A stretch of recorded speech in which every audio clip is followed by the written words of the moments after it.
নওগাঁয় অপহরণ করে ২০ লাখ টাকা মুক্তিপণ দাবি এবং মুক্তিপণ না পেয়ে নন জুডিশিয়ার সাদা স্ট্যাম্পে স্বাক্ষর নিয়ে ছেড়ে দেয়। এই সংক্রান্ত নওগাঁ ১০ নং আমলি আদালতে একটি মামলা হয়েছে।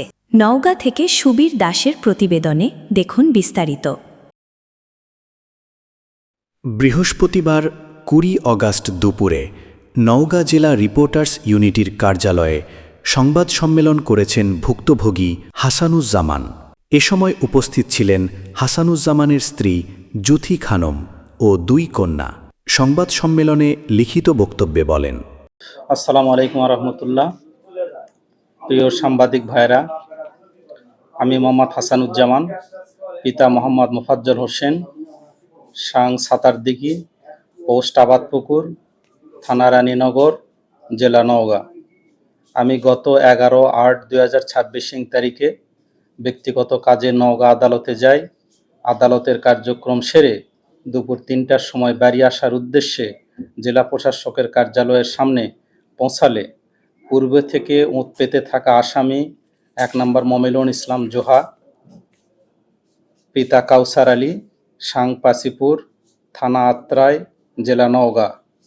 ২ নম্বর সুমন হোসেন, পিতা নজরুল ইসলাম, সাং সাতাহার, আদর্শপাড়া, বর্তমান সাং সান্দিরা, থানা আদমদিঘি, জেলা বগুড়া।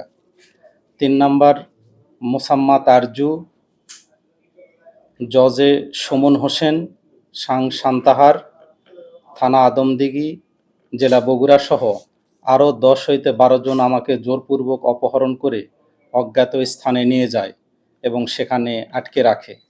এরপর সন্ধ্যা ৬টার সময় ২টা মোবাইল নাম্বার 01734569913 এবং 01712070275 হইতে আমার স্ত্রী জুথি খানমকে মোবাইল ফোন করে আমার মুক্তিপণ হিসাবে ২০ লক্ষ টাকা দাবি করে।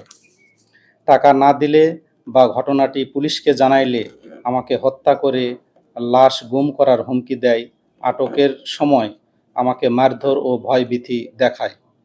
পরের দিন ১২/৮/২০২৬ তারিখে বেলা ১১টার সময় রানীনগর উপজেলা সাব রেজিস্ট্রি অফিসে গিয়ে আমার সম্পত্তি রেজিস্ট্রি করে নেওয়ার চেষ্টা করে। আমি রেজিস্ট্রি দিতে অস্বীকৃতি জানালে আমাকে মারধর করে। ৬টি ফাঁকা স্ট্যাম্প, নন জুডিশিয়াল স্ট্যাম্প স্বাক্ষর করে নেয়, স্বীকারোক্তিমূলক ভিডিও করে রাখে।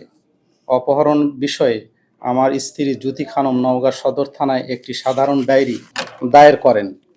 ১৩/৮/২০২৬ বিকাল ৬ ঘটিকার সময় অপহরণকারীদের হাত থেকে মুক্তি লাভের পর নওগাঁ সদর হাসপাতালে চিকিৎসার জন্য ভর্তি হই।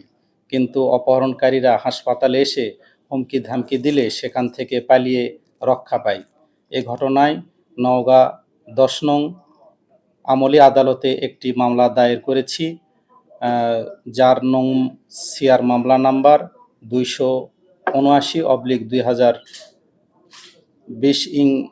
রানী। এ অবস্থায় আমি ও আমার পরিবার নিরাপত্তাহীনতায় ভুগছি। আমি সাংবাদিকদের মাধ্যমে প্রশাসনের কর্মকর্তার কাছে সহযোগিতা কামনা করছি।